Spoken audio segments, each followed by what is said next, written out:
الحمد لله كما هو أهلا الصلاة والسلام على سيد المرسلين وخاتم النبيين أبي القاسم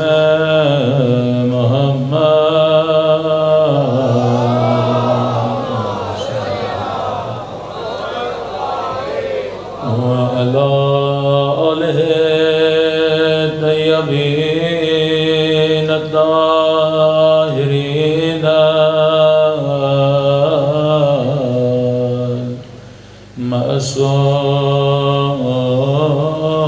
المعصومين. صبر کے دعا امام زمانہ. اللهم كل وليك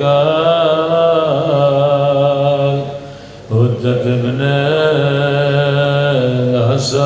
الحسن صلواتك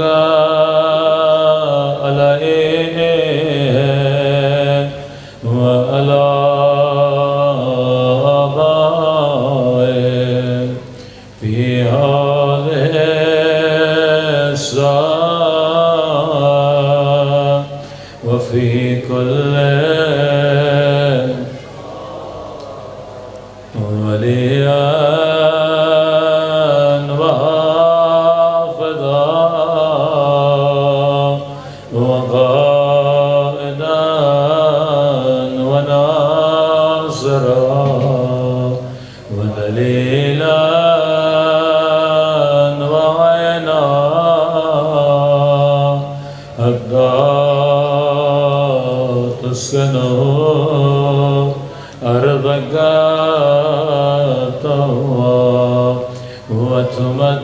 وتمتعهم فيها طويلا برحمتك يا أرحم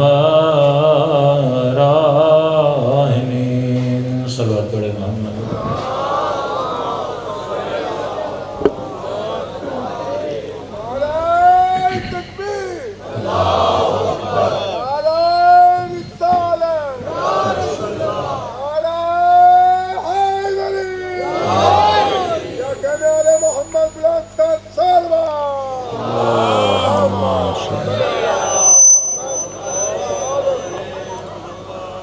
بسم اللہ الرحمن الرحیم.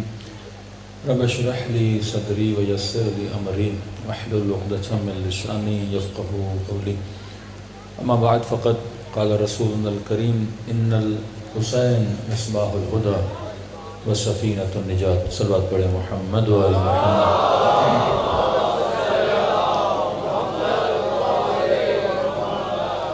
مسلسل آپ کی خدمت میں دعوت جذبہ حسینی کے عنوان سے گفتگو ہو رہی ہے کہ پروردگار عالم نے امام حسین کے فرش میں اور مجلس ابا عبداللہ میں خاص جذبہ رکھا، خاص کشش رکھی. یہ ایک ایسا گریہ ہے کہ صرف مسلمان نہیں بلکہ ہندو بھی جب مصائب سنتے ہیں تو وہ گریہ کرتے ہیں. کرسچن بھی یہاں تک کہ جب اہل بیت کا ذکر سنتے ہیں تو وہ امام حسین پر گریہ کرتے ہیں.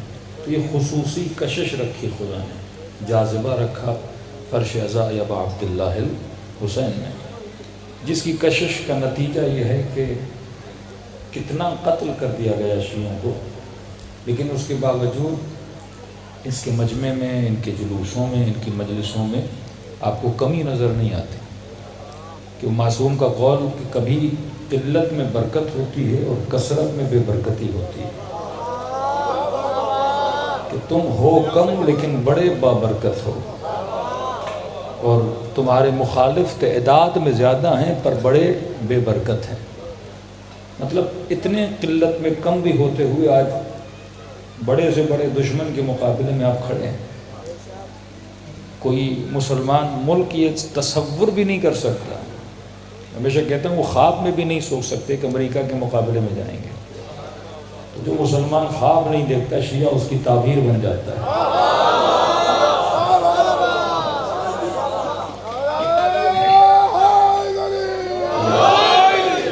یہ بہادری آپ نے کہاں سے سیکھی؟ فرش عزا حسین ابن علی سے سیکھی. اب مسئلہ شیعوں سے کیا ہے؟ مسئلہ یہ ہے کہ شیعہ کا مزاج الگ ہے اور اس کا مزاج آپ کے مزاج سے نہیں ملتا. لہٰذا وہ صبح سے شام تک کوشش کرتا ہے کہ آپ کو اپنے مزاج میں ڈھال دے. لیکن حسینی مزاج ایسا ہے، یہ مزاج خداوندی ہے، یہ کسی مزاج میں ڈھلنے والا مزاج ہے ہی نہیں. اس کی عادت ہے پیسہ دے کے خریدتا ہے، ڈرا دھمکا کے جھکاتا ہے. لیکن اس فرش عزا پر نہ دھمکیوں سے کوئی ڈرتا ہے، نہ پیسوں سے آپ کسی کو خرید سکتے ہیں.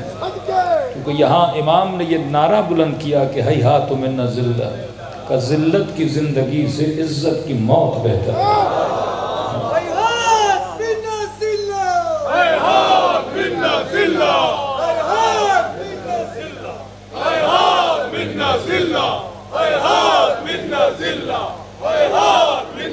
یہ فرش عزا تھا جس نے انسان کو کیا دیا؟ یہ درس دیا. تو آج فرش عزا میں خدا نے کشش رکھی، لیکن سوال یہ ہے خدا کشش کیوں رکھ رہا ہے؟ کوئی وجہ تو ہوگی کہ پروردگار عالم امیر المومنین کو ہمارا پہلا امام بنا رہا ہے. وجہ کیا ہے؟ پروردگار عالم امام حسن کو مثلا امیر المومنین کے بعد امام بنا رہا ہے. وجہ کیا ہے؟ کہ کل میں نے تھوڑا حکمت پہ بات کی کہ مسلمان عمل تو کرتا ہے پر اس کے اندر حکمت نہیں پائی جاتی. کہ ہلکی سی میں نے ٹخنوں والی بڑے محمد و آل محمد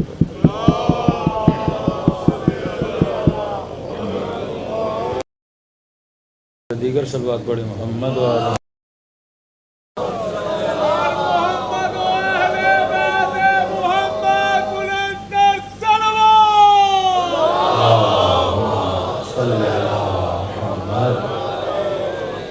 تو فرمایا تم چنے ہوئے ہو کہ خدا نے اس قوم کو چنا، فرش عزا پہ بلایا، کیونکہ آپ نہیں ہوگا آپ کی ہدایت کے لیے.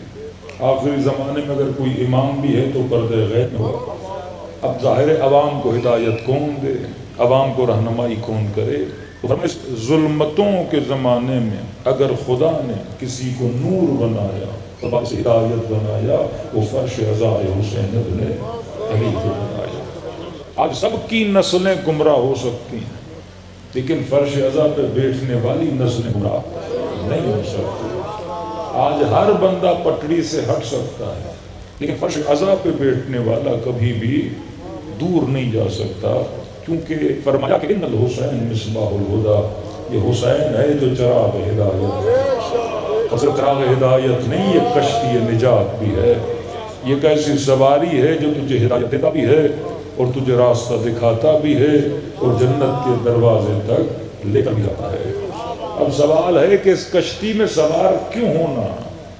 خدا نے اس فرش کا بندوبست کیوں کیا؟ کیونکہ اللہ کا مقصد تھا کہ کائنات میں اپنی حکومت کو نافذ کرے. اب قبلہ حکومت خدا نافذ کرے تو خدا کو بھی تو کوئی لشکر چاہیے، خدا کو بھی تو کوئی فوج چاہیے. اب ایک طرف آپ دیکھتے ہیں کہ مسلمانوں کے بچے سیکولر بن رہے ہیں. پہلے تو یہ تھا نا بت پرست، اب تو نئی نسلیں آتی ہیں وہ کہتے ہیں کوئی خدا ہے ہی نہیں، یہ کائنات خود بخود چل رہی ہے. اب اس میں مسیحیوں کے بچے بھی بے دین بن گئے.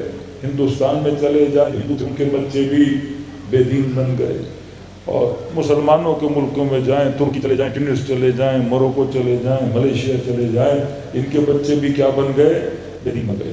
اب جب ہر جگہ نسلیں بے دین بن رہی ہیں، اور مثال کے بعد آج حال ہے، 200 سال کے بعد کیا حال ہوگا؟ اور اگر 300 سال کے بعد امام زمانہ کا ظہور ہے اور جب کوئی خدا کو ماننے والا ہی نہیں ہوگا تو مولا کی مدد کون کرے گا؟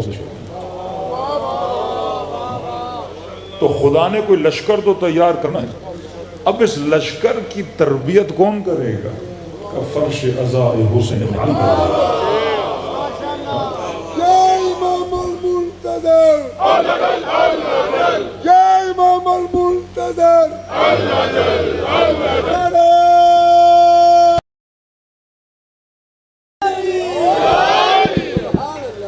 کون تیاری کرے گا؟ فرش عزا حسین ابن علی کرے گا۔ ایک وہ معاشرہ جو ماؤں کے سروں سے چادریں اتار رہا ہے، دوسرا فرش عزا جو ماؤں کو چادر پہنانے کا درس دے رہا ہے۔ ایک وہ معاشرہ جو نسلوں کو ڈرپوک بنا رہا ہے، ایک وہ فرش عزا جو 13 سال کے قاسم کی شہادت کا قصہ سنا کے جمع کو بہادر بنا رہا ہے۔ ایک وہ معاشرہ جو ماؤں کے اندر خوف پیدا کرتا ہے، دوسرا وہ معاشرہ جو فرش عزا پہ ماں کو بلاتا ہے اور سناتا ہے کوئی 6 مہینے کا بچہ تھا اور ماں یہ تمنا کر رہی تھی اصغر ہے کاش تو اکبر جتنا ہوتا میں تجھے حسین پہ قربان کر دوں۔ تو فرش عزا پہ بیٹھنے والی ماں کبھی ڈرپوک نہیں ہوا کرتی اور زینبی کردار میں ڈھل کے بہادر ہوا کرتی ہے۔ فرش عزا پہ بیٹھنے والا جوان بزدل نہیں ہوا کرتا، بہادر ہوا کرتا ہے۔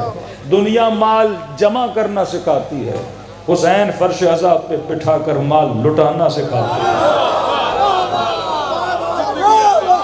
دنیا یہ سکھاتی ہے کہ صرف اپنے لیے جمع کرو، جس کو انگلش میں سیلفشنس کہتے ہیں۔ آج آپ کیمرہ ہے نا موبائل کا، تو آگے ایک کیمرہ لگا ہے جس کو کہتے ہیں سیلفی۔ یہ اسی تصور کا حصہ ہے کہ میں نے اپنی فوٹو لینی ہے، سیلفی مطلب جو بھی چاہیے مجھے اپنے لیے چاہیے۔ میرا گھر بچ جائے دوسرے کا تباہ ہوتا ہے تو ہو جائے، میرے بچے پل جائیں دوسروں کا جو بھی ہوتا ہے ہو جائے۔ آج ملکوں کے تعلقات بھی آپس میں دیکھیں گے اسی بنیاد پر ہیں۔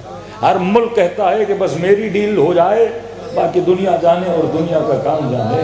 تبھی مولا فرماتا الانسان حریص، انسان اتنا حریص ہے، یہ اتنا حریص ہے کہ تصور کرو اگر پوری دنیا میں 2 لوگ ہوں اور آدھی دنیا ایک کو دیں، دوسری آدھی دنیا دوسرے کو دیں، مطلب پوری آدھی دنیا مل جائے اور 2 آخر میں بچ جائیں، کہ ان 2 کا بھی یہ خیال ہوگا یہ مر جائے، پورے کا پورا کسے مل جائے؟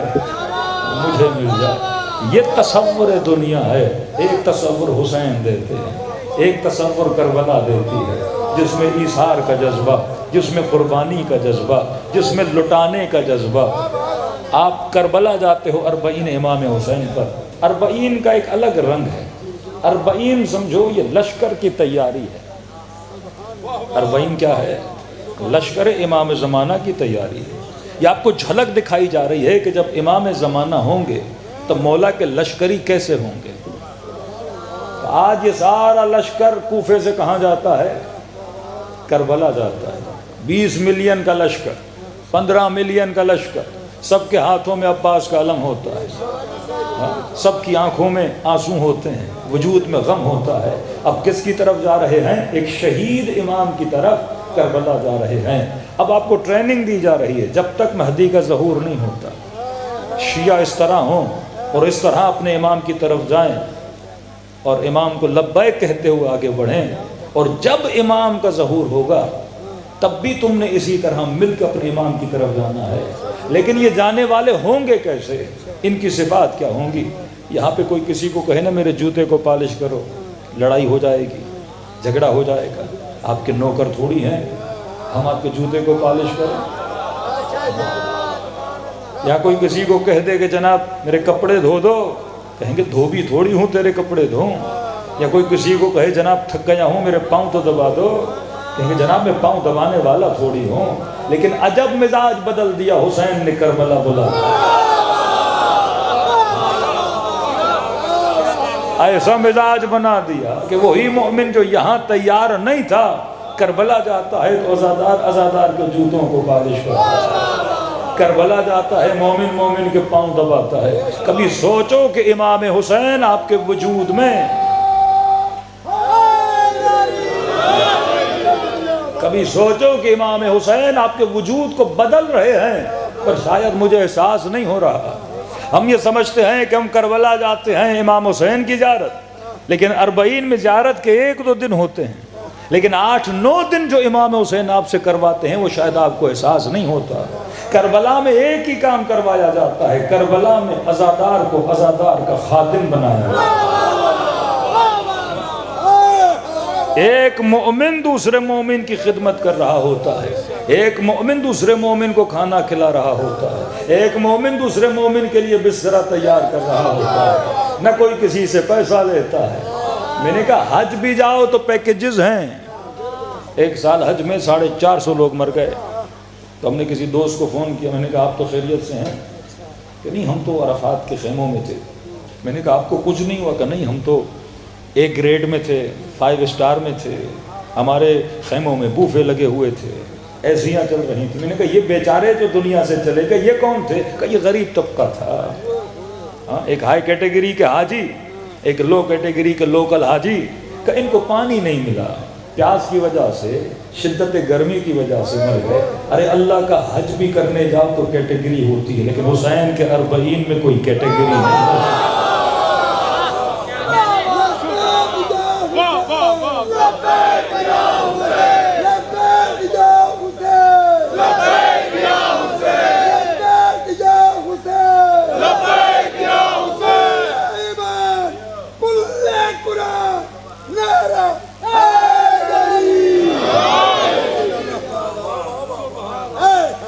قافلوں کی کیٹیگری ہو سکتی ہیں کہ قافلہ بولے گا یہ پیکیج ہے وہ پیکیج ہے، لیکن نجف سے پیدل جب کربلا جاؤ اس راستے میں کوئی کیٹیگری نہیں ہے۔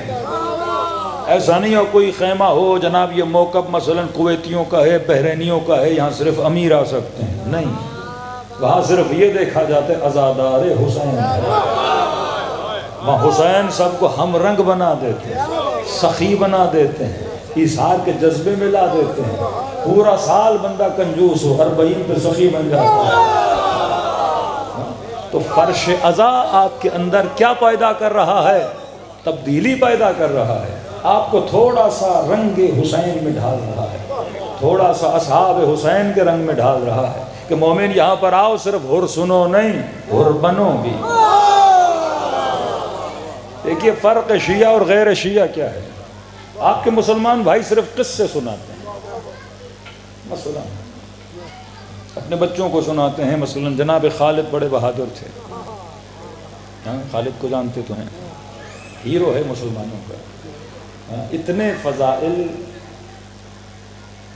اسلامیات میں حضرت علی کے نہیں پڑھے جاتے جتنے خالد کے پڑھے جاتے ہیں۔ اور تھا جناب عمر نے وصیت کی تھی کہ میرے بعد اگر خالد زندہ ہوتا تو میں اسے عثمان کی جگہ پہ خلیفے ہوتے ہوئے، جب وہ ہوتے تو پھر کیا ہوتا اللہ کو ہی پتہ ہے۔ اب صحابی ہیں، بڑے فضائل سناتے ہیں، اچھی باتیں سناؤ آپ۔ حضرت عمر کے بڑے فضائل پڑھے جاتے ہیں کہ بڑے بہادر تھے، ایران کو فتح کیا، روم کو فتح کیا، بڑی جنگیں کی، اسلام کا دائرہ بڑھا۔ تو ہم کہتے ہیں بھائی آپ صرف فضائل سناتے کیوں ہو؟ آپ حضرت عمر اگر بہادر تھے تو عمر کی طرح بہادر بنو بھی تو۔ اگر خالد بن ولید بہادر تھے تو خالد کی طرح بہادر بھی تو بنو۔ عمر اتنا بہادر، اور امریکہ کی بات ہے سارے لیٹ جاتے ہیں، سب کی ہوائیاں اڑ جاتی ہیں۔ یہ اتنے بہادر صحابیوں کے ماننے والے ظالم کے مقابلے میں کھڑے کیوں نہیں ہوتے؟ تو مسلمان صرف تاریخ سناتا ہے، تاریخ سے سیکھتا نہیں ہے۔ اگر آپ سنا بھی رہے ہو کہ فلاں بہادر تھا فلاں نہیں تھا، اب وہ تاریخ سچ ہے نہیں ہے جو بھی معاملہ ہم اس میں پڑھتے ہی نہیں۔ کم از کم جو سنا رہے ہو وہ اپنی نسلوں میں ڈالو تو صحیح۔ شجاعت سناؤ نہیں، ان کو شجاعت کا سیرپ پلاؤ بھی۔ صرف پڑھنے سے سنانے سے کچھ نہیں ہوتا۔ اب سوال یہ ہے وہ بھی بہادری کے قصے سناتے ہیں، ہم بھی علی کی بہادری کے قصے سناتے ہیں، ہم بھی کبھی اکبر کی بہادری کا قصہ، کبھی عباس کی بہادری کا قصہ۔ اب فرق یہ انہوں نے صرف بہادری سنائی، ہم نے بہادری سنائی بھی، ہم نے بہادر بنایا بھی۔ ہے کوئی ایسا لیڈر؟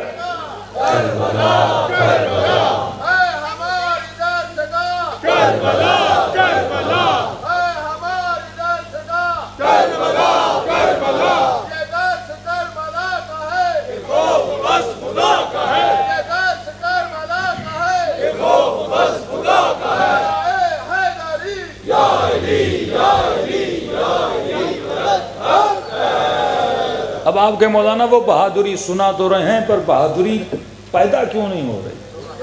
اس کا ریزن ہے کیونکہ وہاں پلیٹ فارم نہیں ہے۔ آپ کے پاس پلیٹ فارم ہے، یہ ورلڈ گنیز بک کا ریکارڈ بن سکتا ہے کہ شیعہ دنیا کی واحد قوم ہے، جتنے لیکچر شیعہ سنتے ہیں اتنا کوئی نہیں سنتا۔ صرف لاہور کی مجالس کا ڈیٹا نکال دیں، 2 مہینے میں ہزاروں کی تعداد میں مجلسیں ہوتی ہیں۔ یہ دنیا کی واحد قوم ہے، محرم آئے تو فرش عزا پر، ولادت آئے تو فرش عزا پر، رمضان آئے تو فرش عزا پر، اور کوئی مناسبت نہ ہو تو منت کی مجلس کر کے فرش عزا پر۔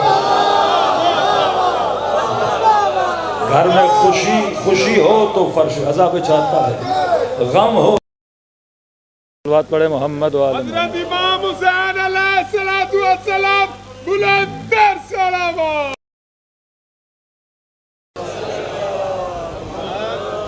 لبیک یا حسین، لبیک یا حسین، لبیک یا مہدی، لبیک یا مہدی، لبیک یا مہدی، لبیک یا مہدی، لبیک خامنائی، لبیک خامنائی، لبیک خامنائی، لبیک خامنائی۔ ہم صرف فرش عزا سے سناتے نہیں ہیں، کیونکہ آپ کے پاس کیا ہے؟ پلیٹ فارم ہے۔ ان کے بچے کب جاتے ہیں سننے؟ جمعے میں چلے گئے، لیکن آپ کی نسل جمعہ بھی سنے، فرش عزا پر بھی آئے، ولادت کی مجلس میں بھی آئے، شہادت کی مجلس میں بھی آئے، منت کی مجلس میں بھی آئے۔ مطلب مومن جب تک زندہ ہے ذکر علی کرواتا ہے، اور کمال کر دیے جب دنیا سے جاتا ہے تو پھر مجلس ترہیم کرا کے ذکر حسین کرا کے جاتا ہے۔ زندہ بھی ہو تو ذکر کراتا ہے، دنیا میں نہ بھی ہو تو ذکر کراتا ہے۔ ہم نے صرف خیبر سنائی نہیں، ہم نے خیبر شکن میزائل بنا کے دشمن کو مارے بھی۔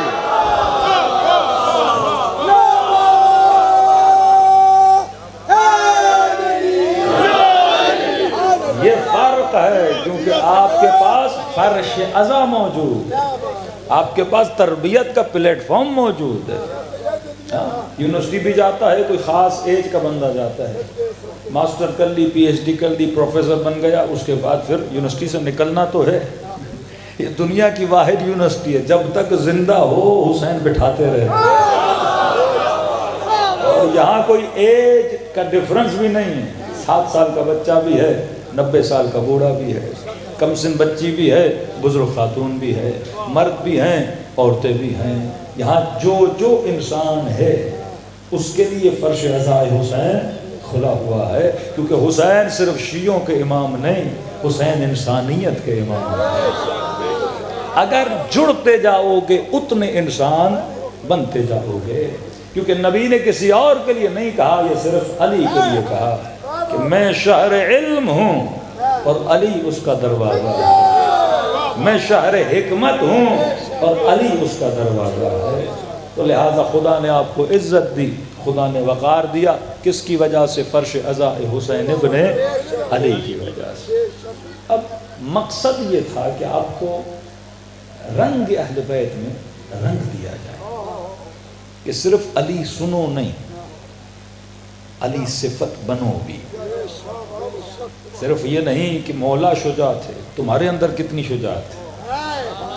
جب یہ سنو کہ سارے بھاگ گئے، علی ڈٹ کے لڑتے رہے، تو اپنے بچے کے اندر بھی تو وہ بہادری پیدا کرو نا۔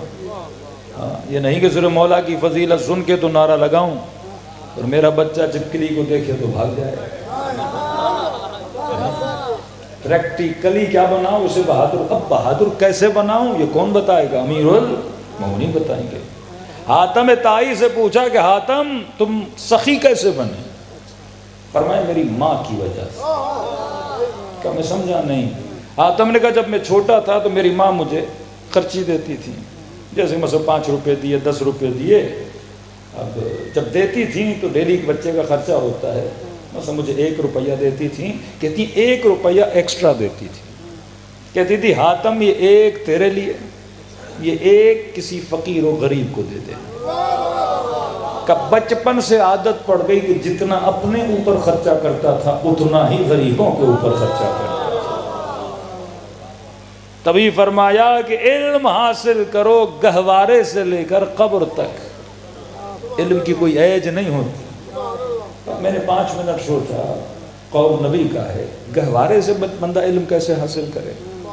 بچہ پیدا ہو، آپ کو اپنا بچپنا یاد ہی نہیں ہے کہ آپ جاؤ اسکول میں مثلا 1 مہینے کا بچہ کیا حاصل کرے گا گہوارے میں، لیکن نبی فرماتے نہیں، گہوارے سے لے کر قبر تک علم حاصل کرو۔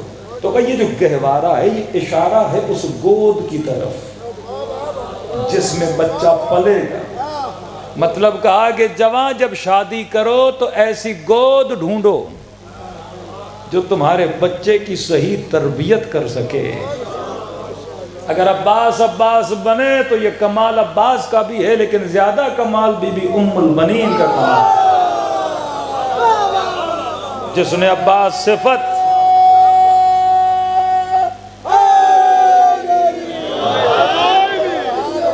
ماؤں کا کمال ہوتا ہے کہ ایسے بچے معاشروں کو دیتی ہیں۔ کتنے چھوٹے ہیں جناب قاسم، لیکن بار بار ماں کہتی میرے لال جب میدان میں جانا اور کہاں علی کے ساتھ رہنا، یا علی کہنا بڑا آسان ہے، علی کے ساتھ رہنا بڑا مشکل ہے۔ سلمان سید نہیں، لیکن کہا منا اہل البیت، ہم اہل بیت میں سے۔ پوچھا مولا سلمان سید نہیں، بنو ہاشم نہیں، منا اہل البیت کیسے بنا؟ امام فرماتے جب جب سلمان کو دیکھو گے تجھے تب تب علی کی یاد آئے، جس کو دیکھ کر یاد آئے۔ اب کیونکہ شیعہ امیر المؤمنین ہو، ہم صرف بہادری کے قصے سناتے نہیں، ہم نسلوں کو بہادر بناتے بھی ہیں۔ فرش ازا کا کام ہے تجھے بہادر بنائے۔ تبھی چوتھے امام فرماتے ہیں جس بھی مجلس میں جاؤ، جب مجلس سے باہر آؤ پہلے یہ سوچو کہ آج کی مجلس سے تیرے وجود کے اندر تبدیلی کون سی آئی ہے۔ اگر بدلاؤ آیا تو سمجھو مجلس اثر کر رہی ہے، حسین تجھے اپنی طرف جذب کر رہے ہیں۔ وہاب کلبی مسیحی تھا، حسین ابن علی نے جذب کیا، کئی نمازیوں پہ بھاری پڑ گئے، کئی حاجیوں پہ بھاری پڑ گئے۔ اور دشمن تھا، مولا نے جذب کیا، کشش اتنی تھی، وہ اور جو لشکر دشمن میں تھا حسین نے اپنے لشکر میں بلا کے اسے رحمتوں کی بارش کے نیچے چھوڑ دیا۔ جناب زہیر ابن قین اپنا خیمہ جدا کر رہا تھا کہ حسین ابن علی سے میرا سامنا نہ ہو، اور سفرے پہ بیٹھا، زوجہ نے اس کے ضمیر کو بیدار کیا، کہا تو کھانا کھا رہا ہے اور نبی کا بیٹا تجھے بلا رہا ہے۔ کہا میں نہیں چاہتا ان سیاسی چکروں میں پڑھوں، کہ ایک بار مل کے تو جواب بھی دینا ہے، جواب دے کر آ جا۔ آج تک تاریخ میں نہیں پتا کہ امام حسین نے سے کیا گفتگو کی ہے، ایک آدھے گھنٹے کی گفتگو، اتنا وجود میں بدلاؤ آیا۔ بی بی کو کہا مال بھی تجھے دیا، دولت بھی تجھے دی، آزادی چاہتی ہو تو بھی طلاق دینے کے لیے تیار ہوں، کیونکہ میں جس راستے پہ جا رہا ہوں اب وہاں سے واپسی نہیں ہے۔ میرے استاد کہا کرتے تھے کیا کیا امام حسین نے زہیر کے ساتھ؟ وہ کہتے ہیں دیکھو پنجاب میں دھند کا موسم آتا ہے نا تو شیشے پر کوہیر چڑھ جاتا ہے، دھند چڑھ جاتا ہے، تو کہتے ہیں جب شیشے پہ کوئی چیز چڑھ جائے نا تو انسان کو راستہ نظر نہیں آتا۔ کبھی بیچ میں وائپر چلاتے ہو، جب وائپر چلتا ہے تو شیشہ کیا ہو جاتا ہے؟ صاف ہو جاتا ہے۔ کہ زہیر کے دل پہ دھند چڑھ چکا تھا۔ امام کا کام ہے امامت کا وائپر چلائے، اور جسے جو نظر نہیں آ رہا وہ نظر آئے۔ زہیر کو جیسے نظر آیا اس نے اس دن کے بعد حسین کو چھوڑا نہیں ہے۔ دلوں کے پردوں کو ہٹانے کا کام کس کا ہے؟ امام کا کام ہے۔ تبھی فرمایا یوم ندعو کل اناس بامامہم، قیامت کے دن ہر بندے کو اس کے امام کے ساتھ بلایا جائے گا۔ نماز بعد میں دیکھی جائیں گی، پہلے یہ دیکھا جائے گا تمہارا رہبر کون تھا، تمہارا رہنما کون تھا، تمہیں راستہ دکھانے والا کون تھا۔ لاکھ نمازیں یزید کے پیچھے پڑھو منہ پہ ماری جائیں گی، اور 2 رکعت وہ اپنے حسین کے ساتھ پڑھی، اللہ نے معراج پہ پہنچا دیا۔ امام اگر حق کا ہو تو راستے پہ ثواب بھی ملتا ہے، عبادت بھی ہوتی ہے۔ تو کہاں یا علی کہنا اور کہاں علی کے ساتھ رہنا۔ ہماری مائیں ہیں، ہمارے والدین ہیں، ہم بچوں کو بعض اوقات بڑی اچھی چیزیں سکھاتے ہیں، جیسے شیعوں کی عادت ہے اٹھتے بیٹھتے یا علی مدد کہتے ہیں، لیکن صرف چیز سکھاؤ پر تمیز نہ سکھاؤ۔ دیکھو فرش اعضاء پہ آنا اچھا ہے، لیکن تمیز کیا ہے کہ انسان فرش اعضاء پر آئے، ان پاکوں کا ذکر سن رہا ہے، تو جس طرح نماز پڑھنے سے پہلے وضو کیا جاتا ہے، تو حسین کے فرش پہ آنے سے پہلے کیا ہونا چاہیے؟ وضو کرنا چاہیے۔ مستحب ہے جب زیارت امام حسین پر جاؤ غسل کرو، پہلے غسل زیارت، نہا کے دھو کے اچھا لباس پہن کے تھوڑا عطر لگا کے خوشبو لگا کے امام حسین سے ملاقات کے لیے چلے جاؤ۔ اب کتنی توہین ہے بندہ گندا لباس پہن کر جائے، بدبو میں جائے۔ کہ دوسرا فلسفہ یہ ہے کہ جب غسل کرتے ہو تو کہتے ہو خدایا میں کریم کے دربار میں جا رہا ہوں، میں طاہروں کے دربار میں جا رہا ہوں، میں ابا عبداللہ الحسین کے گھر میں جا رہا ہوں، کیونکہ وہ پاک ہیں۔ اے خدا میں اپنے جسم کو پاک بنا کے جا رہا ہوں، اور یہ پانی جو میرے سر پہ گرتا ہے تو میرے جسم کے ساتھ ساتھ میرے گناہوں کو بھی کیا کر دے؟ معاف کر دے، اور اگر معاف نہیں ہوا تو حسین کے صدقے میں مجھے معاف کر دے۔ کہ تصویر امام فرماتے ہیں کہ جب تحت قبۃ الحسین، فرمایا حسین کے قبے کے نیچے، روزے کے نیچے، مزار کے نیچے مانگی گئی دعا کو خدا کبھی رد نہیں کرتا۔ کئی زائرین جاتے ہیں کہتے ہیں مولانا کہاں دعا مانگے؟ میں کہتا ہوں بالکل زری کے ساتھ کھڑے ہو کر امام حسین کا قبہ، اس کے نیچے جو دعا مانگو گے خدا اس دعا کو کبھی رد نہیں کرتا ہے، کیونکہ یہ مکتب ایسا ہے کہ انسان کے وجود میں یہ پیدا کرتا ہے کہ جتنا نور کے قریب جاؤ گے نورانی ہو جاؤ گے، اندھیرے میں جاؤ گے ظلمتوں میں چلے جاؤ گے۔ ہم کیونکہ نور کے ماننے والے ہیں، وجود میں کیا ہونا چاہیے؟ نورانیت ہونی چاہیے۔ تو جس طرح انسان نماز پڑھتا ہے باوضو ہو کے جاتا ہے، فرش اعضاء پر آئے باوضو ہو کر آئے، جتنے پاک ہو کر آؤ گے اتنی عطا وہاں سے زیادہ ہوگی۔ دیکھو یہ اسپیکر ہے نا، میری آواز آپ تک آ رہی ہے، اسپیکر کو کرنٹ کس نے دیا ہے؟ تار نے دیا۔ کرنٹ نہ ہو تو اسپیکر چلے گا نہیں۔ اگر آپ بھی چاہتے ہو کہ آپ کی آواز خدا تک پہنچے تو آپ کو کرنٹ چاہیے نا۔ اس تار کا نام ہے حبل اللہ، اور یہ رسی کون ہے؟ محمد اور آل محمد ہے۔ اب تار کا اچھا ہونا بڑا ضروری ہے۔ اگر آپ ایسی تار لے کر جاؤ جو کمزور ہو تو اس چیز کو برداشت نہیں کر سکے گی۔ تو کہا جتنے پاک ہو جاؤ گے اتنا کرنٹ تمہارا صحیح ہوگا، اللہ کے ساتھ رابطہ بڑا مضبوط ہوگا۔ ہندوستان کے ایک واقعہ سنیے، وہاں کے ایک مولانا تھے، کہہ رہے ہیں کسی بستی میں گئے تو قبلہ جیسے وہاں پہنچا تو 300-400 کے قریب عزادار تھے۔ تو کبھی مجلس امام حسین کرنے آئے ہیں، انہوں نے کہا جی بسم اللہ پڑھیے۔ کہا کوئی مسجد ہے، نماز کا وقت ہونے والا ہے۔ کہ مولوی صاحب ہمارے گاؤں میں کوئی مسجد ہے ہی نہیں، امام باڑہ ہے۔ کہ مسجد کیوں نہیں بنائی؟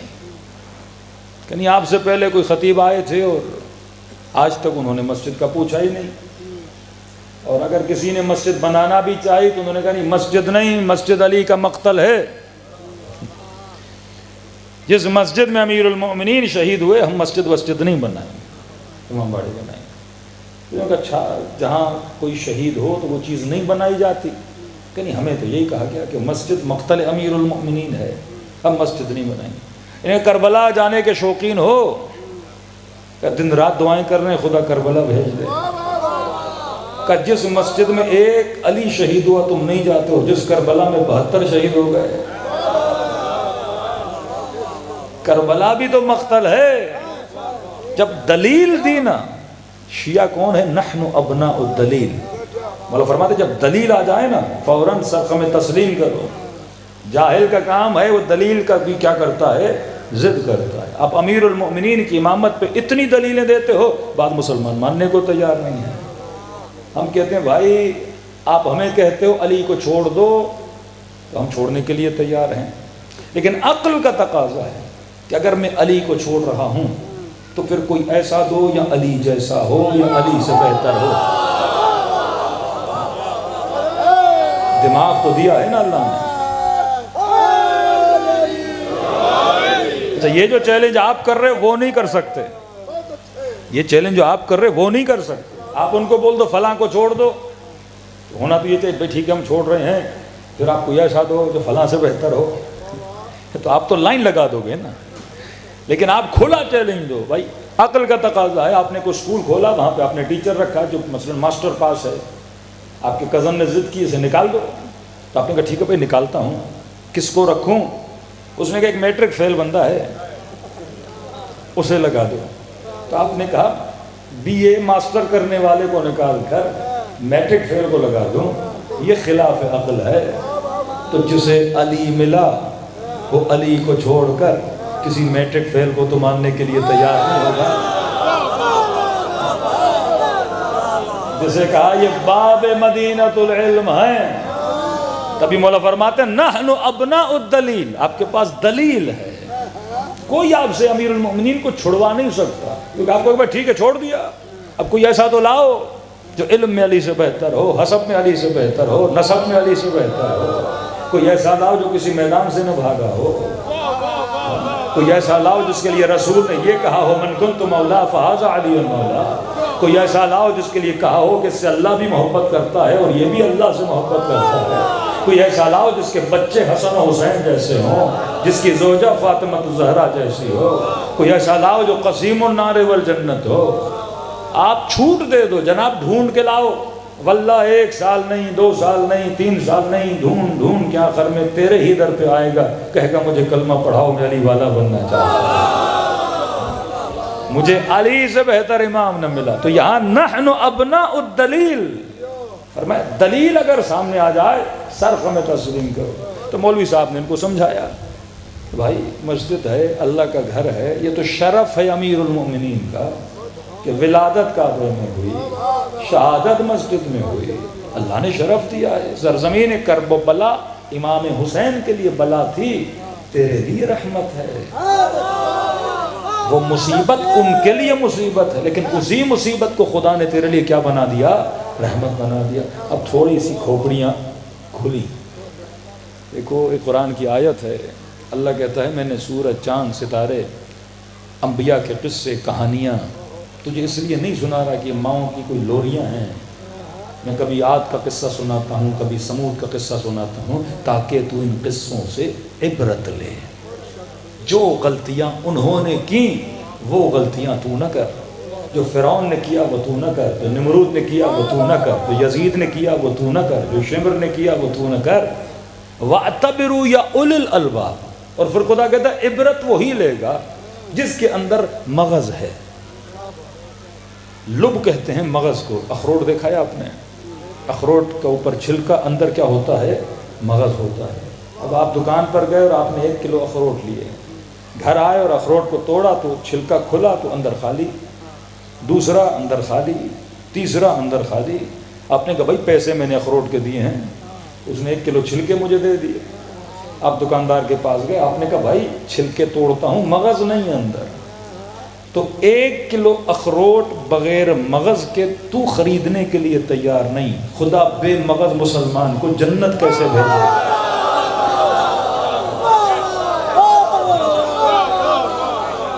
جو دماغ استعمال نہ کرے تو ان کے لیے خدا قرآن میں کہتا ہے اولئک کل حمار، یہ گدھے ہیں. بلکہ کہ نہیں، گدھا بھی اچھا ہے، یہ گدھے سے بھی بدتر ہے. کیونکہ گدھے کے پاس مغز نہیں، اگر استعمال نہیں کرتا تو وہ ہے ہی نہیں. تیرے پاس جب ایک چیز ہے تو اس کو استعمال کیوں نہیں کرتا؟ جب ان کو سمجھایا تو گاؤں والوں نے کہا ٹھیک ہے مولوی صاحب، اچھا بتائیے کہ نماز وماز آتی ہے؟ صرف مسجد نہیں جاتے؟ نہیں، ہمیں تو یہ سکھایا گیا کہ نماز کی ہمیں کیا ضرورت ہے. شمر نے نماز پڑھی تھی، ابن سعد نے نماز پڑھی تھی، اور اتنے ایسے ایسے نمازی کے دشمن اہل بیت تھے. انہوں نے کہا بھائی کہ امام حسین نے نہیں پڑھی تھی، کیا حبیب نے نہیں پڑھی تھی؟ یہی تو ہے ان کی نماز میں فرق اور حسین کی نماز میں فرق. وہ نماز پڑھ رہے تھے پر حسین کو نہیں مان رہے تھے تو چہرے پہ نمازیں ماری گئی. یہاں والے نماز پڑھ رہے تھے لیکن امام کو مان کے پڑھ رہے تھے. تو جنگ حق و باطل ہے. پھر سمجھایا کہ مولوی صاحب ہمیں تو بس یہ کہا کہ ایک نعرہ لگا دو اور سیدھا ڈائریکٹ بندہ کہاں چلا جائے گا؟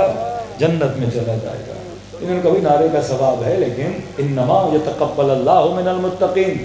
خدا عمل قبول کرتا ہے اس بندے سے جس کے دل میں خدا کا خوف پایا جاتا ہے۔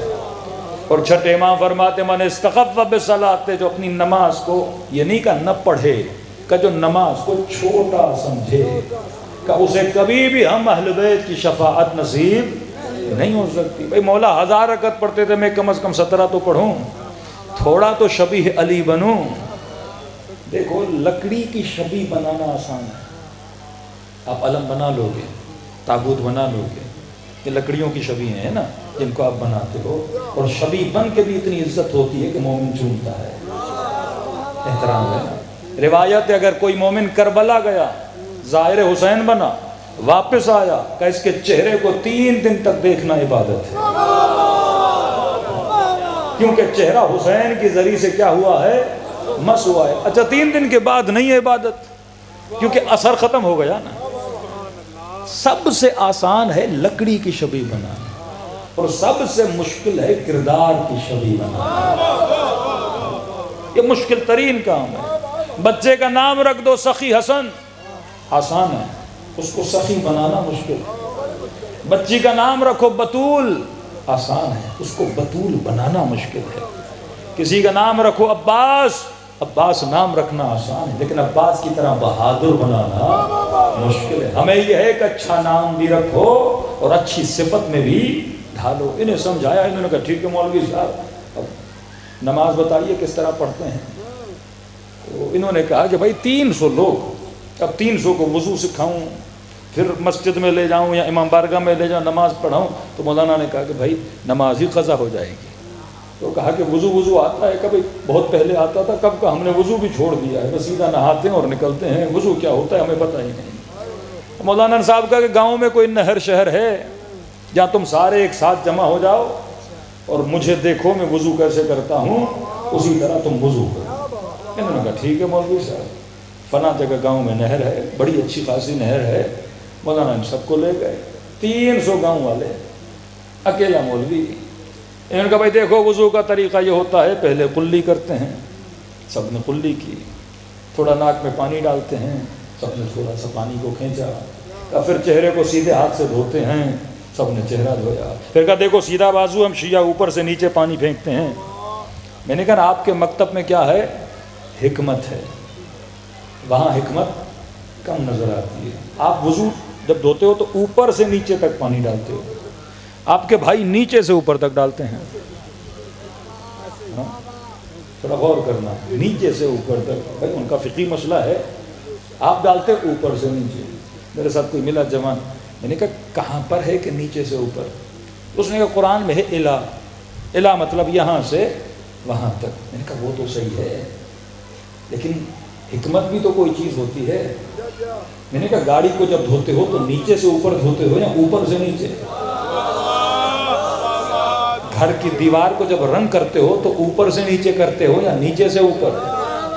واش روم میں نہانے جاتے ہو تو نیچے سے دھونا شروع کرتے ہو یا اوپر سے؟ میں نے کہا اصول چیزوں کو اوپر سے نیچے کی طرف دھویا جاتا ہے، کیونکہ نیچے سے شروع کرو گے اوپر والا رنگ پھر نیچے گرے گا، پھر تمہیں دوبارہ کرنا پڑے گا۔ میں نے کہا حکمت یہ ہونی چاہیے، اگر میرا ہاتھ مثلا یہاں نجس ہے یا کوئی گندگی ہے، میں نیچے سے دوں گا تو وہ سارا پانی کہاں جائے گا؟ اوپر۔ یہ مکتب حکمت کا تھا جس نے آپ کو سکھایا اوپر سے لے کے نیچے تک دھو۔ مولانا نے سیدھا بازو دھویا، ساری قوم سیدھا بازو دھو رہی ہے، باری آئی الٹے بازو کی، مولانا نے الٹا بازو دھویا، ان سب نے دھو لیا۔ اب باری آئی مسح کی، کہ بھائی دیکھو اب آخری 2 حصے باقی ہیں وضو کے، یہ سر کا مسح ہے، انہوں نے سر کا مسح کیا۔ اب مولوی صاحب گئے پاؤں کا مسح کرنے، اب جیسے بیچارے پاؤں کا مسح کرنے گئے، کیونکہ پانی اتنا گرا کیچڑ بن گیا، اور جیسے مولانا پاؤں کا مسح کرنا چاہتے تھے تو ان کا پاؤں پھسلا تو مولوی سیدھا پانی کے اندر۔ قوم تھی جاہل، جہالت کا نقصان سمجھو۔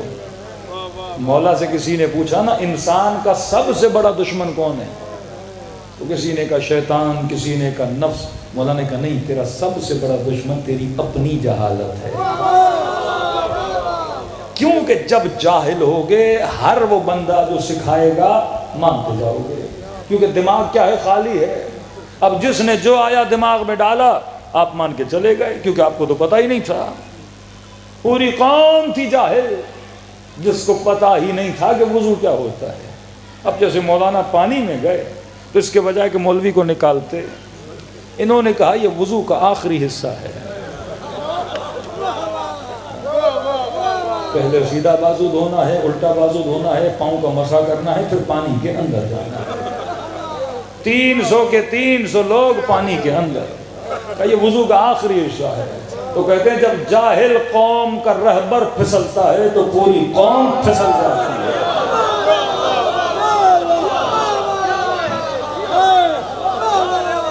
جہالتیں تب آتی ہیں جب آپ کے پاس علم نہ ہو. تبھی فرمایا اطلب العلم من المہد الی اللحد، علم حاصل کرو تاکہ تمہیں پتا ہو کوئی بھی بندہ آ کے تجھے گمراہ نہ کر سکے. گمراہی تبھی پھیلتی ہے کیونکہ ہمیں کچھ بھی نہیں پتا. میں نے مجلس پڑھی، آپ نے واہ واہ کیا، پھر کوئی اور پڑھے گا اسے بھی واہ واہ کریں گے. دیکھو میں سید ہوں، سر پہ امامہ ہے. اگر میں قسم کھا کے کہوں مولا حسین کی قبر نجف میں ہے، کوئی مانے گا آپ میں سے؟ قسمیں کھاؤں 8-10 قسمیں، کوئی کہوں قرآن میرے سر پہ رکھو، کوئی مانے گا آپ میں سے؟ کیوں نہیں مانا؟ کیونکہ آپ کو علم ہے. جب علم ہونا کوئی کتنی بھی جھوٹی قسم کھا لے کوئی ماننے کو تیار نہیں ہوتا. حضرت امام حسین علیہ السلام بلند تر صلوات.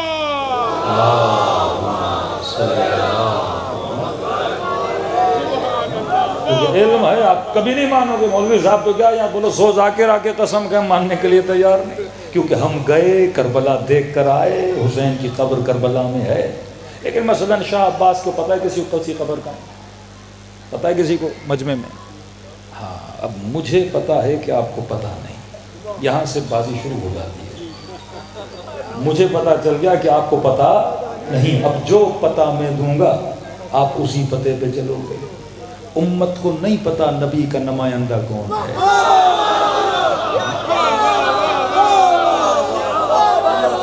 جو پتہ دیتے گئے لوگ اسی پتے پہ چلتے گئے. تو سب سے بڑا دشمن انسان کی اپنی جہالت ہے. تبھی فرمایا اگر کوئی چیز سکھاؤ تو اس کی حکمت بھی سکھاؤ. آج گمراہی چاہے ہمارے اندر ہو یا باہر ہو اسی لیے ہے کیونکہ ہمیں علم نہیں ہے. جو بندہ آتا ہے 4 چیزیں سکھاتا ہے ہم ماننے کے لیے تیار ہو جاتے ہیں. لیکن بھائی بھی گوگل کا زمانہ ہے، موبائل کا زمانہ ہے. فضول تصویریں دیکھنے سے اچھا ہے تھوڑا کلام معصوم کو سرچ کر دو. آج پنجابی میں بھی بولو تو اے آئی آپ کو جواب دیتا ہے. ابھی تو باقاعدہ سمجھو کوئی آگے انسان بیٹھا ہوا ہے، جو پوچھو گے وہ تجھے اسی زمان میں کیا دے گا؟ جواب دے گا. علم حاصل کر سکتے ہو، صرف اپنی نسلوں کو اچھے نام سکھاؤ نہیں، اچھے نام کی طرح اچھے کام میں ڈھالو گے.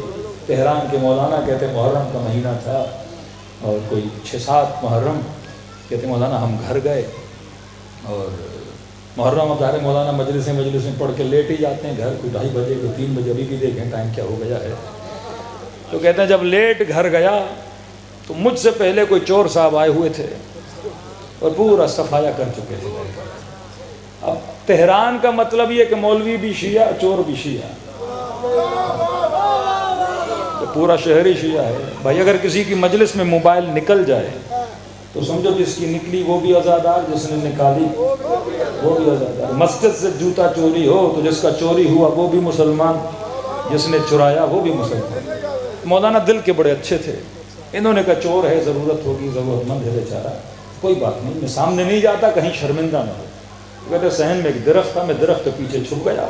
اس نے سامان وامان تو اٹھا لیا، اب اٹھا کے چلا جائے. اور میں نے دل میں نیت کی کہ پروردگارا جتنا سامان اٹھایا میں نے اسے معاف کیا، اس کے لیے حلال ہے، کیونکہ علی کا چاہنے والا ہے. چلو انسان کو ضرورت ہے، ضرورت کی بنیاد پہ چوری کر رہا ہے. کہتا نہیں لیکن اس کا دل بھرتا ہی نہیں تھا. 1 برتن 2 برتن 3 برتن 4 پلیٹیں، بس اس کا من تھا جو کچھ ہے مولانا کا سب ہی لے جاؤں. میں نے کہا ٹھیک ہے، دل برداشت ہو کہ سارا لے جاؤ. کہ آخر میں اس نے جو چادر بچھائی تھی اس پہ وزن اتنا ہو گیا کہ اس سے وہ گٹھڑی باندھی اٹھائی نہ جائے. 1 زور لگایا، 2 زور لگایا، گٹھڑی نہیں اٹھی. اب بچپن سے ماں نے کچھ سکھایا تھا کہ بیٹا جب چیز نہیں اٹھے تو یا علی مدد کیا کرو.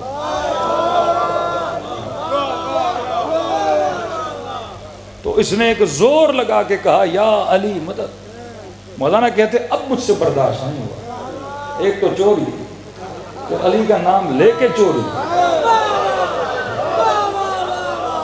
کہتے یہاں میں آگے بڑھا اور فوراً چور کے کاندھے پہ ہاتھ رکھا۔ میں نے کہا ذرا رک تو جا، میں نے حسین حسین کر کے جمع کیا تو ایک یا علی میں سارا لے جا رہا ہے۔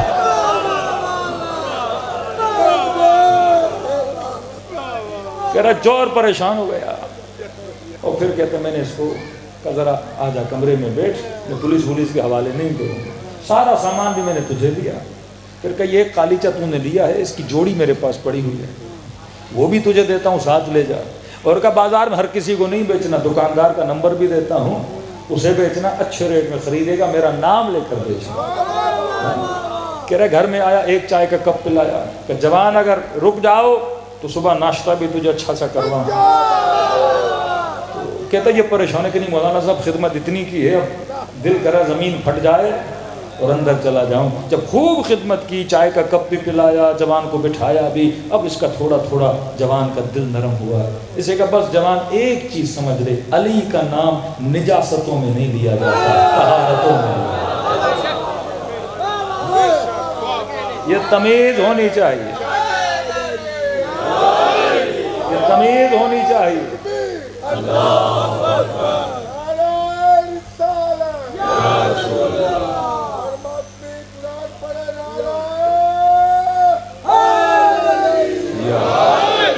علی کا نام طہارتوں میں لیا جاتا ہے، نجاستوں میں نہیں لیا جاتا۔ مجلس میں علی کا نام لو، یہ مقام طہارت ہے۔ حرم حسین میں نام علی لو، یہ مقام طہارت ہے۔ اللہ سے دعا کرو، نام علی لو، یہ مقام طہارت ہے۔ لیکن اگر کسی کو یہ تمیز ہی نہ ہو کہ میں نے کہاں نام لینا ہے، کوئی بندہ نشہ کرے اور علی کا نام لے۔ ہم چھوٹے تھے، والد صاحب میلہ لگتا تھا، سیون لے جاتے تھے، ہمارا گاؤں بھی سیون ہی ہے، تھوڑا سائٹ میں ہے۔ جب لے جاتے تھے تو وہاں سلفیاں ولفیاں چلتی تھیں، اور ہم دیکھتے تھے ایک نعرے پہ دوسرا نعرہ، دوسرے نعرے پہ تیسرا نعرہ۔ جس انسان کو تمیز نہ ہو کہ علی کا نام نشے میں نہیں لیا جاتا، یہ نام ہی وہ ہے جو سوئے ہوئے کو جگاتا ہے، یہ نام ہی وہ ہے جو انسان کو کیا کرتا ہے، بیدار کرتا ہے۔ تو ہمیں سوچنا چاہیے۔ اللہ کہتا ہے لا تقربوا الصلاۃ، قرآن کی آیت ہے، نماز کے قریب بھی نہیں آنا، وَأَنْتُمْ سُكَارَىٰ، جب تم نشے کے عالم میں ہو۔ اور امیر المومنین سے پوچھا مولا یہ قرآن میں کہیں بھی نہیں ہے کہ نماز پڑھو، ہر جگہ ہے نماز کو قائم کرو۔ مولانا نے فرمایا نماز پڑھنا اور ہے، نماز قائم کرنا اور ہے۔ کہا یہ قیام الصلاۃ کیا ہے؟ فرمایا یہاں نماز سے مراد ولایت علی ابن ابی طالب۔ اور میں انا الصلاۃ، میں علی وہ نماز ہوں، مطلب پہلے میری ولایت کو قائم کرو، پھر اس نظام ولایت میں نماز پڑھو تو قبول ہے۔ ارے جب 2 رکعت نماز کے لیے خدا کہتا ہے قریب نہ ہو، حقیقت نماز علی ابن ابی طالب ہے۔ شرف ہے علی کا نام بولے جو سلمان جیسا ہو، جو ابو ذر جیسا ہو۔ سنتے ہو نا کربلا، حسین نے جب قاسم کا لاشا اٹھایا تو یا علی مدد کہا، نجف کی طرف رخ کیا کہ بابا علی خیبر فتح کرنا آسان ہے، خندق فتح کرنا آسان ہے، لیکن یتیم کا لاشا اٹھانا بڑا مشکل ہے۔ جب عباس کے بازو اٹھائے تو اپنے بابا علی کو یاد کیا کہ بابا تو نے بھی بڑی لاشیں اٹھائی ہوں گی، لیکن الان قدن کسر ظہری، بابا دیکھ تیرے حسین کی کمر ٹوٹ گئی۔ آج ذکر حضرت عباس ہے، تھوڑی معرفت حضرت عباس سن لو، ربط مصیبت بھی ہے۔ کہتے ہیں 2 محرم کو شمر نے کہا کہ خیموں کو ہٹا دیا جائے۔ 2 محرم تک خیمے نہر کے کنارے تھے، اس لائنے کا خیمے ہٹا دیے جائیں، اگر نہیں ہٹاؤ گے تو ہم ابھی سے جنگ شروع کر دیں گے۔ مطلب انڈائریکٹ کہا اگر تم نہیں ہٹاؤ گے ہم ہٹائیں گے۔ سپہ سالار لشکر ابا عبداللہ حضرت عباس صلی اللہ علیہ وسلم کہتے غازی نے جیسے سنا غیظ و غضب میں آئے، تلوار کو نیام سے نکالا اور اپنی تلوار سے ایک لائن کھینچی لشکر یزید کو دیکھ کر کہا اگر کسی کی جرت ہے تو اس لائن کو پار کر کے دکھائے۔ فضا کہتی ہیں اتنے غیظ و غضب میں کھڑے تھے، کبھی دائیں جائیں کبھی بائیں جائیں، آؤ تو صحیح۔ سیدہ زینب فرماتی اتنے میں حسین میرے خیمے میں آئے، کہتی جب مولا کے چہرے کو دیکھا تو تھوڑے سے پریشانی کے آثار تھے۔ فرمایا بہن قربان جائے حسین، شریکت الحسین ہے نا، ہر چیز میں امام حسین کی شریک ہیں، بلخص راہ کربلا میں۔ تو فرمایا بھیا پریشان لگ رہے ہو۔ فرمایا بہن زینب تو نے سنا نہیں کہ عباس نے خط کھینچا ہے؟ فرمایا ہاں۔ عباس کے ہوتے ہوئے کس کی جرت کہ ہمارے خیموں تک آئے، بیویوں کے خیموں تک آئے؟ فرمایا ہاں بہن زینب یہ تو مجھے یقین ہے کہ عباس کے ہوتے ہوئے کسی کی جرت نہیں ہوتی، لیکن زینب میں حسین یہ چاہتا ہوں کہ خیمے ہٹا دیے جائیں، میں ابھی جنگ نہیں چاہتا۔ بی بی زینب نے کہا کہ بھیا اس میں پریشانی کی کیا بات ہے، آپ عباس کو کہہ دیجئے۔ آج تک ہوا کہ عباس آپ کو نہ کہے، کہیں میں جانتا ہوں عباس نے کبھی مجھے نہ نہیں کہا، لیکن زینب مجھے خوف ہے کہیں میرے شیر کا دل ٹوٹ نہ جائے۔ سمجھی نہیں بھیا حسین؟ تو بہن زینب تجھے یاد ہے حسن کے جنازے پہ تیر چلے تھے، اس وقت میرے عباس نے تلوار نکالی کہ مولا اس نے جہاد دیں، ابھی جنگ کرنے کے لیے تیار ہوں۔ میں نے عباس کو روکا تھا، میں نے کہا عباس جنگ یہاں نہیں کربلا۔ بہن زینب جب دربار میں مدینے میں بلا کر اس نے مجھ سے بیعت مانگی، بدتمیزی کی اور بے احترامی کی، عباس نے جیسے سنا اس کی آواز مجھ پہ بلند ہوئی ہے، تلوار نکال کے دربار میں آیا کہ مولا ابھی کہو اس کا سر قلم کر کے قدموں میں رکھو۔ میں نے پھر بازو پکڑا، میں نے کہا عباس یہاں نہیں کربلا۔ کہا بہن زینب یاد ہے حر نے لجا میں فرس میں ہاتھ ڈالا، اس وقت اتنا جلال تھا میرے عباس کو کہ مولا ابھی کہو جنگ شروع کرو۔ میں نے کہا عباس یہاں نہیں کربلا۔ زینب اب کیا کہہ کر روکوں، اب تو کربلا بھی آ گئی، اتنی بار روک چکا ہوں عباس۔ بی بی نے فرمایا مولا پریشان نہ ہو، میں بہن بھائی سے بات کرتی ہوں۔ مولا حسین چلے گئے، کہا اماں فضا میرے عباس کو تو بلاؤ، میرے غازی کو تو بلاؤ۔ یہ فضا کہتی میں دور سے دیکھ رہی تھی، آستینوں کو پلٹا ہوا ہے، ماتھے پہ پسینہ ہے، تلوار نکالی ہوئی ہے، آنکھوں میں خون جمع ہے، کہے کسی کی جرت جو آ گیا ہے۔ وہیں سے آواز دی قمر بنی ہاشم، سمجھ گئے حضرت عباس کے خیموں کے اندر سے آواز ہے۔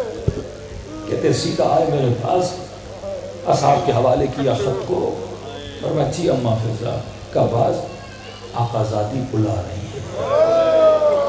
کہتی جیسے سنا نا کہ علی کی بیٹی بلا رہی ہے، زہرا کی بطول کی بیٹی بلا رہی ہے، کا سننا تھا، جلدی سے اپنی آستینوں کو سیدھا کیا، ماتھے سے پسینے کو پوچھا، تلوار کو نیام میں ڈالا، تھوڑی دیر کھڑے ہوئے کہ آنکھوں کی لالی چلی جائے، کہ خیمے کے در پہ ایسے کھڑے ہوئے جیسے چھوٹا بچہ ماں کے سامنے کھڑا ہوتا ہے۔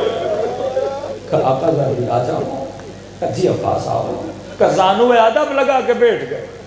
جی آقا زادی آپ نے بتایا کہ عباس خط کھینچ لی ہے۔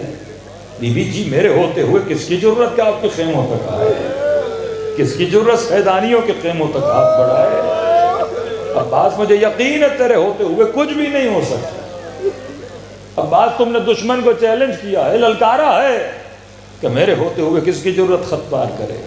کہ دیکھو عباس مسئلہ یہ ہے، حسین یہ چاہتے ہیں کہ ہم خیمے ہٹاتے ہیں، لیکن تو نے دشمن کو للکارا ہے، تیری بھی تو اپنی عزت ہے عباس۔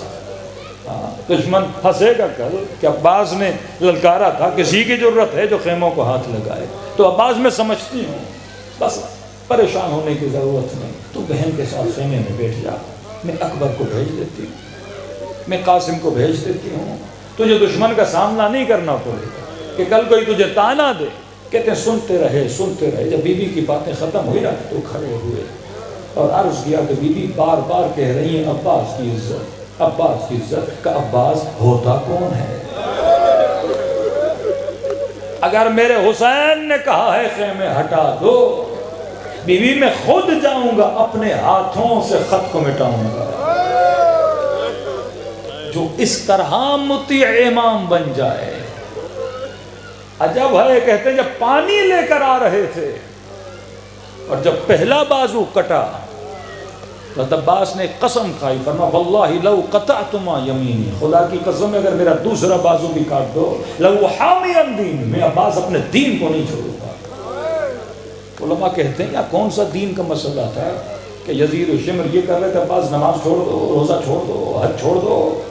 کہ کس دین کی بات ہے؟ کہ جسے عباس بچا رہے تھے. کہ کسے بچا رہے تھے؟ کہ پانی کے مشق کو بچا رہے تھے. کہ پانی بھی دین ہوتا ہے، کہاں دین ہے؟ کہ کس طرح دین ہے؟ کیونکہ حسین نے کہا تھا حکم حسین عباس کے لیے دین ہے. اور جب پانی کو تیر لگا کہ پروردگارہ اب میں نہیں چاہتا کہ میرا لاشا بھی خیموں میں جائے. کیونکہ وہ سکینہ جو عباس کی منتظر تھی، ایک تو پانی نہیں پہنچا بچی کو، وہ دکھ، لیکن اس سے بڑا دکھ یہ ہوگا کہ وہ جب میری حالت دیکھے گی کہ چچا کے بازو نہیں ہے، سر پہ گرز مارا گیا ہے، آنکھوں میں تیر لگائے گئے ہیں. کہتے پورے راستے جب دیکھتی تھی نا سر مبارک کے عباس علمدار کو، تو پورے راستے یہ کہتی تھی چچا قسم لے لے اب پانی نہیں مانگو. دلوں کو کربلا کی طرف روانہ کریں، باب الحوائج کی طرف روانہ کریں. بہت معجزات ہیں حضرت عباس کی گنجائش نہیں ہے، لیکن فضیلت میں اتنا جملہ کافی کہ امام حسین فرماتے ہیں میری زیارت سے پہلے عباس کی زیارت کیا، میرے حرم میں آنے سے پہلے عباس کو سلام کیا کرو. یہ باب الحوائج ہیں. جب اپنے ہاتھوں کو اللہ کے دربار میں اٹھاؤ، سب سے پہلے عباس کے ہاتھوں کا واسطہ دیا کرو. روایت میں جب بی بی سیدہ قیامت کے دن آئیں گی نا، کہتے ہیں ایک ہاتھ میں حسین کا خون بھرا گھٹا ہوگا، دوسرے ہاتھ میں عباس کے کٹے ہوئے بال ہوں گے. بس اتنا کہیں گے خدا میرے حسین نے ان کا بگاڑا کیا تھا، میرے عباس نے ان کا بگاڑا کیا تھا. کہ ایسے سلام کرو جیسے عباس نے حسین کو سلام کیا. السلام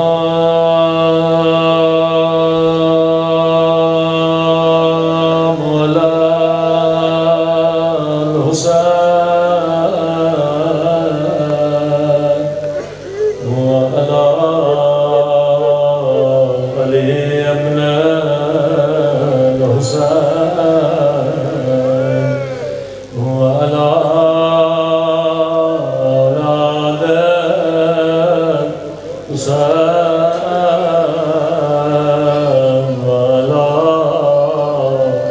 اصحاب الحسین. سب مل کے بلند آواز سے السلام علی حسین وعلی علی ابن، سب مل وعلی اولاد وعلی اصحاب. میرا سلام ہے اس درد بھرے منظر پر جب حسین گھوڑے سے اتر گیا، دو کٹے ہوئے بازو اٹھائے، بازوؤں کو چوم کر کہا عباس میری کمر ٹوٹ گئی. یہ حسین کی کمر، راوی کہتا ہے میں نے حسین کو اکبر کے لاشے پہ روتا ہوا دیکھا، میں نے قاسم کے لاشے پہ روتا ہوا دیکھا، جب علی اصغر کا ننھا سا بدن لیا میں نے حسین کو روتے ہوئے دیکھا، لیکن کہتا ہے جب عباس کے بدن پہ آئے میں نے حسین کو روتا نہیں دیکھا، بلکہ میں نے حسین کو بلند بلند آواز میں چیختا ہوا دیکھا، جیسے حسین کی فریاد بلند ہوئی، لشکر یزید نے ہنسنا شروع کیا، رو کر کا عباس اٹھو، یہ تیرے مولا کا مذاق بنا رہے ہیں۔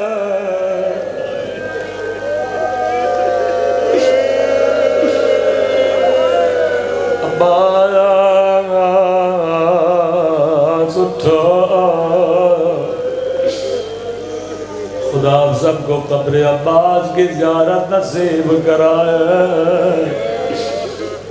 کہتے ہیں کربلا کے کچھ مومنین آیت اللہ کشمیری کی خدمت میں گئے، کہنے لگے قبلہ قبر عباس تھوڑی سی ٹوٹ گئی ہے، کچھ مزدور بھیجئے ہم قبر کی مرمت کرائیں۔ آقا کشمیری نے کہا مزدور کیوں بھیجوں، میں خود آؤں گا قبر عباس کی مرمت کروں گا۔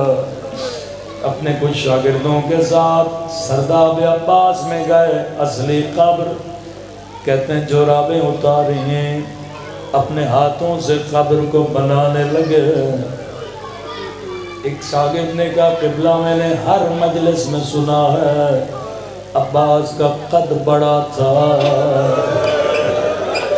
جب گھوڑے پہ بیٹھتے تھے پاؤں زین سے نیچے آتے تھے، کہا میری سمجھ میں نہیں آتا جس کی قبر اتنی بڑی، جس کا قد اتنا بڑا ہو، اس کی قبر اتنی چھوٹے کیوں ہے؟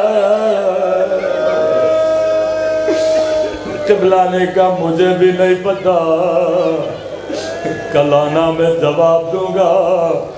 کہتے ہیں پوری رات مصلی پہ دعا کے مولا یہ عزادار پوچھتے ہیں قد بڑا تھا لیکن قبر بچے جتنی کیوں ہے؟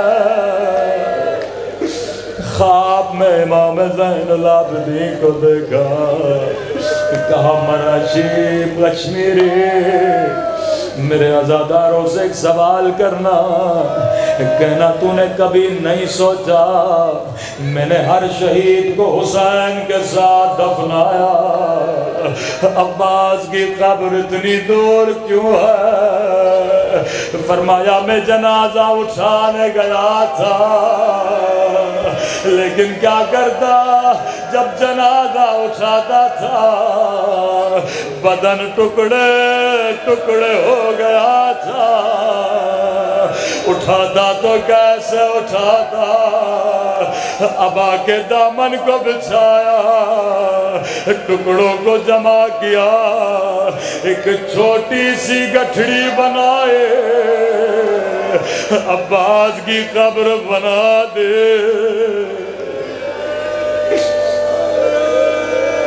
فرمایا بدن اس قابل نہیں تھا کہ میں بابا کے پاس لے جاتا، عباس زینب کے بھروسے کا نام ہے، عباس سکینہ کی امید کا نام ہے۔ کہتے ہیں جب جب بچی کو تماچے لگتے تھے رو کر کہتی تھی چچا اتنے تماچے مارے میرے چہرے کی رنگت بدل گئی۔ مولا حسین کی خدمت میں آئے، فرمایا مولا قد ذاق صدری، مولا میرا سینہ جکڑ گیا، مولا مجھ سے برداشت نہیں ہوتا، چھوٹی چھوٹی بچیاں میرے دامن کو پکڑتی ہیں، کہتی ہیں چچا ہمیں پیاس لگی ہے۔ امام نے فرمایا عباس تو میرے لشکر کا سپہ سالار ہے۔ کہتے غازی نے ایک مرتبہ دائیں دیکھا بائیں دیکھا، فرمایا مولا اب کوئی لشکر نہ رہا، اب آپ دوسرا میں ہو، مولا مجھ سے برداشت نہیں ہوتا۔ چھوٹے چھوٹے بچے پیالے لے کر آتے ہیں، کہتے چچا بڑی پیاس لگی ہے۔ امام نے فرمایا ابا بیبیوں کو تجھ پہ بڑا بھروسہ ہے، یہ خیمے میں بیبیاں مطمئن ہیں کیونکہ تو زندہ ہے۔ فرمایا عباس میں نہیں روکتا، اگر زینب اجازت دے میدان میں چلے جانا۔ بی بی کے خیمے کے در پہ آئے، فرمایا آقا زادی کیا اجازت ہے؟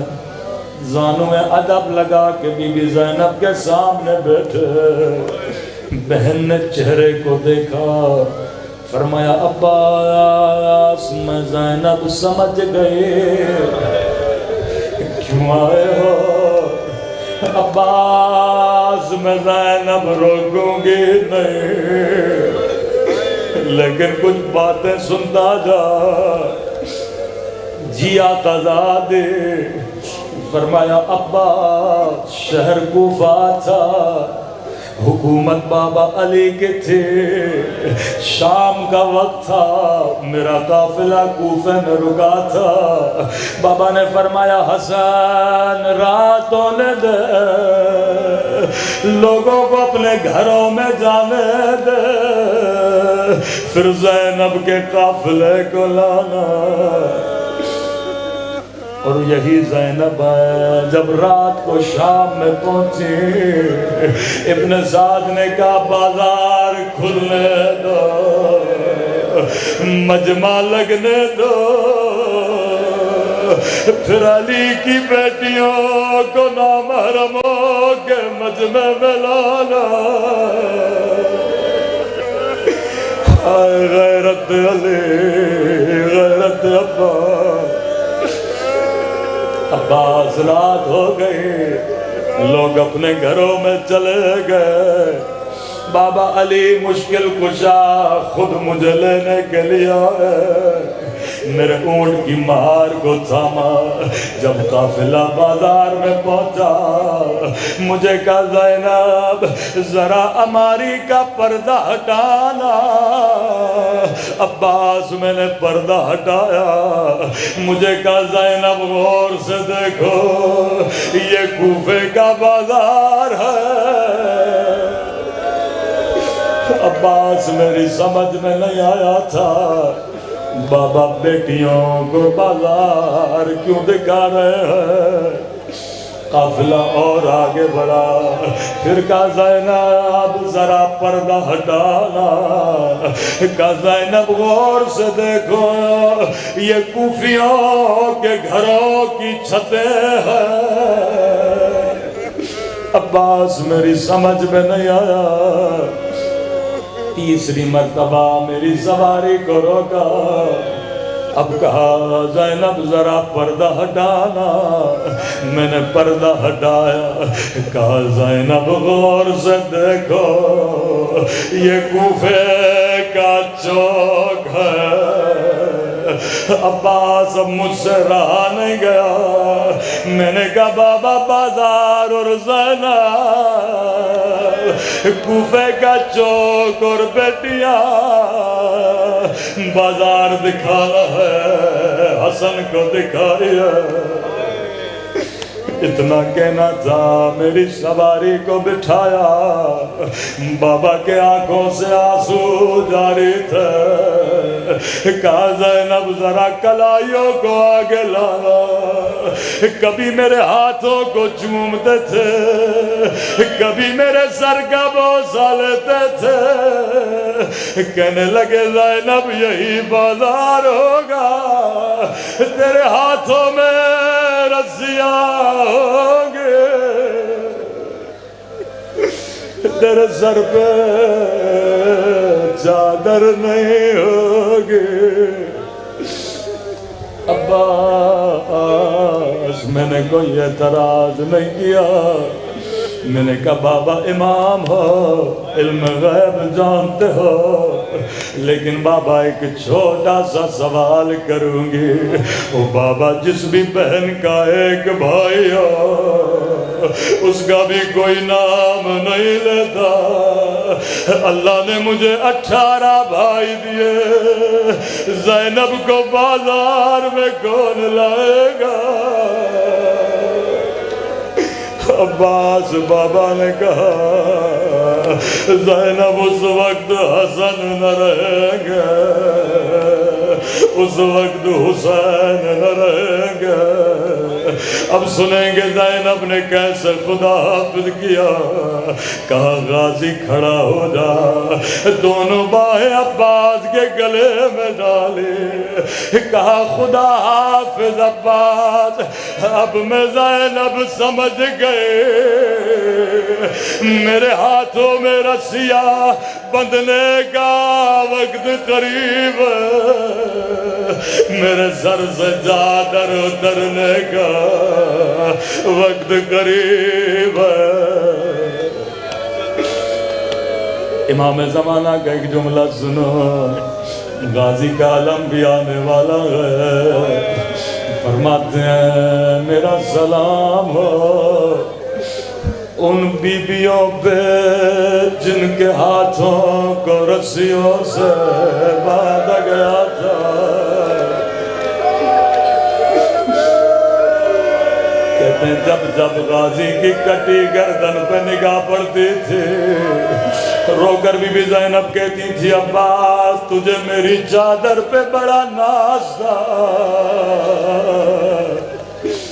میں نے اپنے استاد سے پوچھا، میں نے کہا یہ کس کی کلائیاں ہیں جنہیں امام زمانہ یاد کر کے گریہ کر رہے ہیں؟ کہنے لگے یہ کسی اور بی بی کی کلائیاں نہیں ہے، یہ زینب کبریٰ کی کلائیاں ہے۔ میں نے کہا یہ کون سا منظر ہے؟ کہنے لگے 11 محرم کو زینب اونٹ سے ایسے گری تھی جیسے عباس گھوڑے سے گرے تھے۔